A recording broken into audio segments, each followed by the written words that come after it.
காங்கிரஸ் நிர்வாகி ஜெயக்குமார் மரண வழக்கு வேகம் எடுத்திருக்கிறது. இந்த வழக்கு தொடர்பாக ஜெயக்குமார் எழுதிய கடிதத்தில் குறிப்பிட்டுள்ள அனைவரிடமும் விசாரணை நடத்த திட்டம் என தகவல் வெளியாகியுள்ளது. மேலும் இந்த வழக்கை சிபிசிஐடி விசாரணைக்கு மாற்ற வாய்ப்பு இருப்பதாகவும் தகவல்கள் வெளியாகியிருக்கிறது.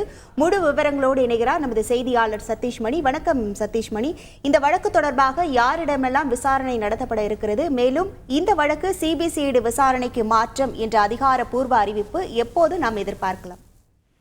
கடந்த சனிக்கிழமை நெல்லை காங்கிரஸ் மாவட்ட தலைவர் ஜெயக்குமார் டான்சிங் எரிந்த நிலையில் உடலுடன் மீட்கப்பட்டது பெரும் பரபரப்பை ஏற்படுத்தியது. இது தொடர்பாக நெல்லை மாவட்ட போலீசார் 8 தனிப்படைகள் அமைத்து தீவிர விசாரணை நடத்தி வருகின்றன. இதற்கிடையே அவர் புகார் அளித்ததாக வெளியான கடிதமும் வெளியாகி மிகுந்த பரபரப்பை ஏற்படுத்தியது. அதுல கிட்டத்தட்ட ஒரு முன்னாள் ஊராட்சி மன்ற தலைவர், அதே போல நாங்குநேரி எம்எல்ஏ ரூபி மனோகரன், மூத்த காங்கிரஸ் தலைவர் தங்கபாலு, அதே போல ஒரு பள்ளி தாளாளர் உள்ளிட்ட பலரின் பெயர்களை அவர் குறிப்பிட்டிருந்து இவர்களின் தரப்புல பணம் கொடுக்கல் வாங்கல் தகராறாகவும் அதே போல மிரட்டல் விடுத்ததாகவும் அந்த கடிதத்துல குறிப்பிடப்பட்டிருந்தது. இந்த கடிதத்தின் அடிப்படையில இதுல குறிப்பிடப்பட்டுள்ள ஒவ்வொருத்தரிடமும் விசாரணை நடத்த திட்டம் இருப்பதாக மாவட்ட காவல்துறை தெரிவித்திருக்கிறது.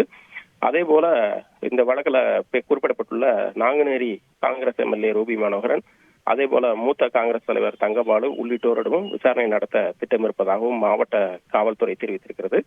அதே போல இந்த வழக்கு தொடர்பாக உயர் காவல்துறை அதிகாரிகளின் தலைமையில இன்னைக்கு ஒரு கூட்டம் நடைபெற இருப்பதாகவும், அந்த கூட்டத்துல இந்த வழக்கு தொடர்பாக கிடைத்துள்ள விவரங்கள் மற்றும் அந்த தடயங்கள் ஆகியவற்றை வைத்து இந்த வழக்கை சிபிசிஐடி விசாரணைக்கு மாற்றவும் வாய்ப்பு இருப்பதாக கூறப்படுகிறது. எனினும் இந்த ஆலோசனை கூட்டத்தினோட முடிவுல தான் இந்த வழக்கோட என்ன முடிவுகள் எடுத்திருக்காங்க அப்படிங்கிறது தெரிய வரும்.